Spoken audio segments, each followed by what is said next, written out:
নিশ্চয়ই আমার রব অতীব ক্ষমাশীল। তার মানে যদি আমরা আমাদের হৃদয়কে যদি আমরা চাই যে আমাদের হৃদয় আমাদেরকে জেনার দিকে না ডাকুক, নেশার দিকে না ডাকুক, ব্যভিচারের দিকে না ডাকুক, জুলুম অত্যাচার সুদ ঘুষের দিকে না ডাকুক, যদি এটা আমি চাই, তাহলে আমি আমার রবের দয়া প্রত্যাশী হতে হবে এবং নিজেকে এমন কর্মব্যস্ততায় রাখতে হবে যেই কর্মফলে রব আমার উপর সন্তুষ্ট হয়ে আমাকে দয়া করবে এবং সেই দয়ার বদৌলতে আমার হৃদয় বা আমার নফস আমাকে খারাপ কাজের আদেশ দিতেই থাকবে না। আল্লাহ তাআলা কোরআনুল কারীমে আরো বলছেন, ওয়া নাফসিন ওয়া মা সাওয়াহা, শপথ নফসের এবং যিনি তা সুবিন্যস্ত করেছেন তার, ফাআলহামাহা ফুজুরাহা ওয়া তাকওয়াহা, তারপর তাকে তার সৎ কাজের এবং তার অসৎ কাজের জ্ঞান দান করেছেন। একটা জিনিস খেয়াল করে দেখেন, আল্লাহ সুবহানাহু ওয়া তাআলা কি বলছেন, ওয়া নাফসিন ওয়া মা সাওয়াহা, আল্লাহ কসম করতেছে যে শপথ নফসের, মানে যে আমাদের সেলফ ভিতরে যে আমাদের সেলফটা আছে, নফস আছে, বাংলা কি করে এটা?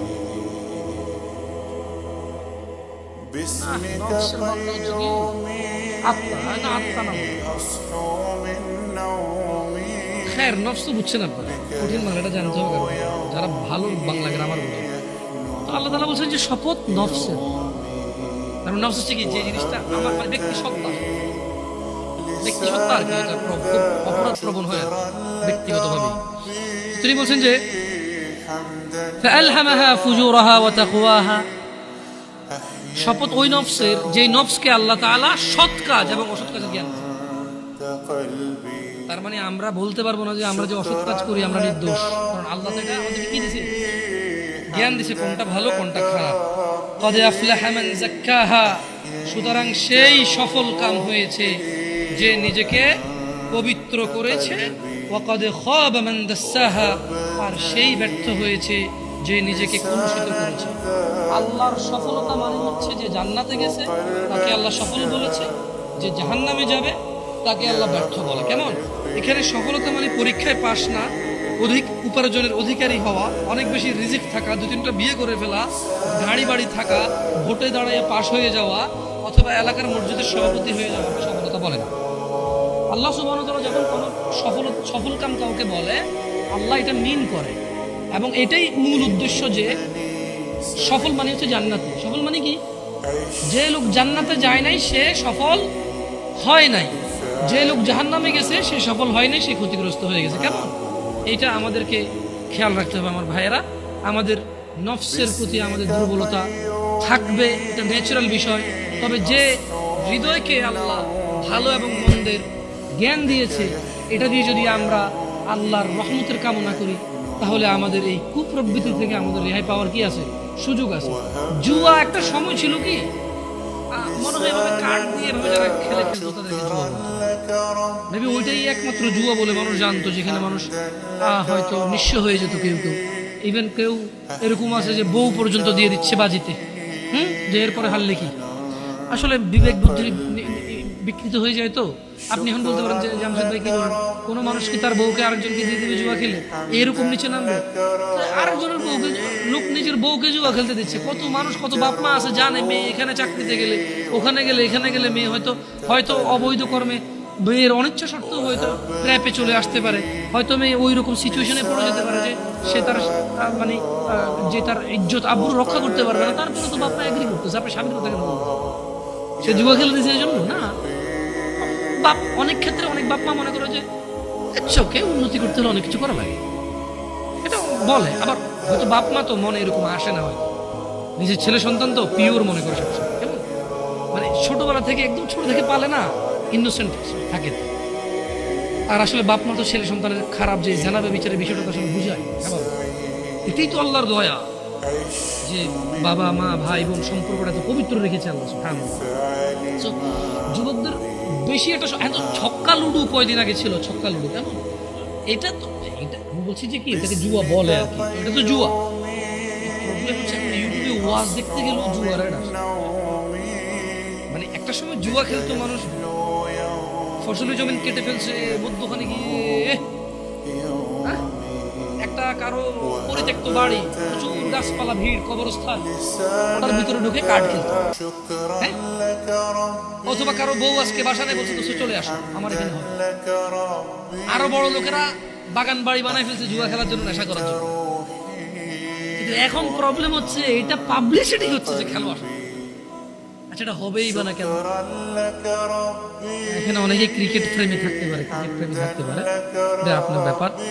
আমি ক্রিকেট সম্পর্কে খুব বেশি বুঝি না, এই জন্য ভালো মন্দ বলতে পারবো না। তবে এতটুকু বলবো, কোয়েশ্চেন করবো আর কি। ক্রিকেট তো এখন অনেকে পেশা হিসেবে নিয়েছে, রাইট? প্রতি বছর সার্কুলেশন দিয়ে বাংলাদেশ জাতীয় দলে কতজন খেলোয়াড় নাম হয়?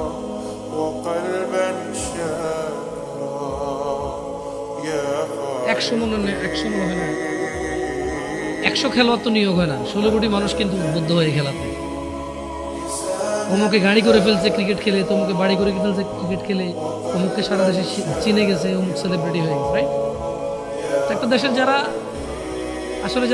দেশের অর্থনীতি নিয়ে কাজ করে, আমি জানি না ওনারা কি চিন্তা করে আল্লাহু আলাম, হয়তো তাদের চিন্তা আরো বেটার, হয়তো আমার অল্প জ্ঞানে বুঝে আসে না, তাই আমি ওনাদের দোষ ধরবো না। তবে আমার অবুঝ মনে প্রশ্ন জাগে, 50 জন মানুষ নিয়োগ হয় না একটা চাকরিতে। পুরো বছরে 365 দিনে 50 জন মানুষ চাকরি করার সুযোগ নাই, কিন্তু পুরো রাষ্ট্রের মানুষ এটাতে পরিশ্রম করে, শেখে। আর তুমি বলবো যে ভাই খেলাধুলা এটা আসলে মনকে তৃপ্তি দেয়, এটা যদি শুধুই এক্সারসাইজ আর টাইম পাস হইতো তাহলে এত সিরিয়াসলি কেন পোলাপান স্কুল কামাই করে এটা খেলে? যদি এটা শুধুই টাইম পাস আর এনজয় হইতো তাহলে আরো এই যে বাজিটা যেগুলো কেন হবে? আর নতুন করে তো এগুলোও দেখি, হাতের মধ্যে রবার নেয় দুই বন্ধু, মুখের মধ্যে বাঁশি ঢুকাই দেয়, এইভাবে রবার টান দিয়ে আমার বাঁশি বাজতে হেরে গেছে, দেখছো? ওইটাও খেলা। তো খেলা তো বহু।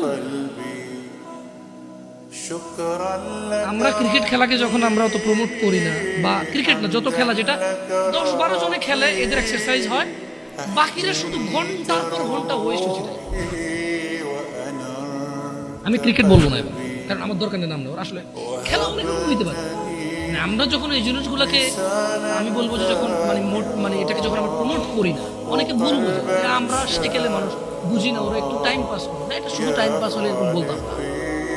আমাদের আপত্তি লাগে কোন জায়গায় করতে, যখন 11 জন বা 20 জন 22 জনে খেলে, 11 কোটি 20 কোটি মানুষ পুরো পৃথিবীতে যখন ইন্টারন্যাশনাল ভাবে হয়, তখন বিলিয়ন্স মানুষ যখন বসে বসে এটা 1 ঘন্টা দেখলে 1 বিলিয়ন ঘন্টা, 24 ঘন্টায় একদিন অফিসিয়াল ডিউটি মানুষের 8 ঘন্টা, তাহলে কত লক্ষ কোটি শ্রম বাজার নষ্ট হয়েছে। 8 জন মানুষ যদি 1 ঘন্টা দেখে, 1 জন মানুষ একদিন কাজ করলে যা উপার্জন করে রাষ্ট্র সম্পদ।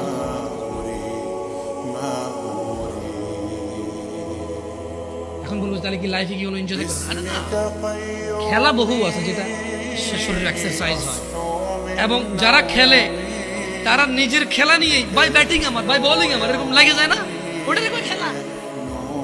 বাকিরা তো কিছুই কোনো অ্যাক্টিভিটি নেই, ওর খেলা হইলো কেমনে? খেলা দেখাও খেলা নেই। আল্লাহ আমাদেরকে বুঝার তৌফিক দান করুন। দেখুন, জুয়া, আপনি যে আগামী 2030-35 সালের মধ্যে যাদের বয়স 25-30 হতে পারে, আল্লাহু আলাম, কঠিন হয়ে যাবে জুয়া যে হারাম এটা বোঝা। 1 নাম্বার কঠিন হবে এটা। 2, কোন রকম যদি বুঝাইতেন কোরআনের আয়াত দিয়ে যে জুয়া হারাম, তাহলে ও যে ব্যাটিং করতেছে, বেট করতেছে, বাজি ধরতেছে, ওইটা যে জুয়া, এটা আপনি বুঝাতে পারেন। আপনি কি আজকের যুগে কাউকে বুঝাইতে পারেন ব্যাংকের চাকরি সুদ হারাম? বলেন না, আপনি কোন ভাই, কে আপনি? ভাই আসেন আমার সামনে, আসেন, যে আপনি মহান, আপনি বুঝাই দিচ্ছেন একজন কাউকে যে এটা হারাম, আর সে ছেড়ে দিছে। হাতে গোনা ইল্লা মাশাআল্লাহ। আজকের দিনে সুদী ব্যাংকে উপার্জনকে যেমনটা হারাম প্রমাণ করা সো টাফ হয়ে গেছে, 2030-35 সাল যেভাবে চলতেছে, যদি এভাবে চলে, যেভাবে ইউটিউবে অ্যাডভার্টাইজ আসতেছে, মনিটাইজেশন করে যে অ্যাড দিচ্ছে গভর্নমেন্ট, মানে যারা অ্যাডে টাকা কামাচ্ছে, ওই বেটা অ্যাড ওখান থেকে টাকা পাওয়ার জন্য বা অ্যাড দেওয়ার জন্য তার নাম, ঠিকানা, আইডি, বিজনেস ট্রেড লাইসেন্স এগুলো না দিলে তো অ্যাড দেওয়ার অথরিটি পায় না সে ফেসবুকে বা ইউটিউবে। আপনি মনে করেন যে আপনি একটা কোম্পানি চালান, এটা আপনি অ্যাড দিবেন ফেসবুকে, ইউটিউবে, তো যাদের থেকে আপনি ডলার নিয়ে অ্যাড দিবেন তাদেরকে আপনার নাম, আইডি কার্ড, আপনার ঠিকানা, আপনার ট্রেড লাইসেন্স, ট্রেডমার্ক, আপনার গভর্নমেন্টের অমুক অনুমতি, গভর্নমেন্ট থেকে তুমুক অনুমতি, এসব আছে কিনা সব